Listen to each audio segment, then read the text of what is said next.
تو جہنم کا سب سے بدترین اور بڑا عذاب کیا ہوگا اور پھر وہ کس کو دیا جائے گا؟ ہلکا تو یہ سمجھ لیا، اب سب سے آخری درجے کا بڑا عذاب تو وہ ہے، آقا فرماتے ہیں جس کو کسی کان نے نہیں سنا، جس کو کسی آنکھ نے نہیں دیکھا، دماغ میں اس کا تصور بھی نہیں آ سکتا۔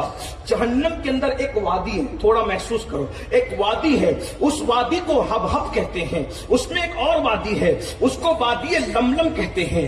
جب جہنم ٹھنڈی پڑنے لگتی ہے تو سوئی کے ناکے کے برابر اس وادی کو کھول دیا جاتا ہے تو پوری جہنم بھڑکنے لگتی ہے۔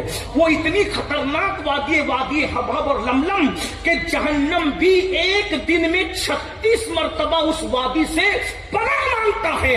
آقا فرماتے اس میں بختی اونٹوں کی طرح بچھو ہے، ایک ایک بچھو کی لمبائی 70 سال کا فاصلہ ہے۔ وہ کسی کو ڈنک مارے تو 1000 سال تک کے زہر اس کے وجود میں گھومتا رہے، ہڈیوں کو چکنا چور کر دے۔ جب صحابہ نے کہا یا رسول اللہ اس میں کون ڈالا جائے گا، اب گفتگو میری اینڈ ہوتی ہے، میرے آقا فرماتے، میرے آقا سے صحابہ نے پوچھا اس وادی میں کس کو ڈالا جائے گا؟ آقا فرماتے 3 لوگ ہیں، 3 لوگ جو اس میں ڈالے جائیں گے۔ وہ 3 کون ہیں؟ چیک کرو اس میں ہم ہے کہ نہیں۔ اللہ اکبر، اللہ نہ کرے میرا کوئی بھائی اس میں ہو، میں تو کہتا ہوں کوئی دشمن بھی اس میں نہ ہو میرے بھائی۔ میرے آقا فرماتے ہیں جہنم کی جو سب سے خطرناک وادی ہے جس سے جہنم بھی پناہ مانگتا ہے، اس میں 3 قسم کے لوگ ڈالے جائیں گے۔ نمبر 1 کس کو ڈالا جائے گا؟ حضور نے ترتیب جو بیان فرمائی میں صرف اہمیت کی خاطر تاکہ بات یاد رہے جو آخری میں بیان کروں، تھوڑی ترتیب مفہوم کے طور پہ پلٹ رہا ہوں،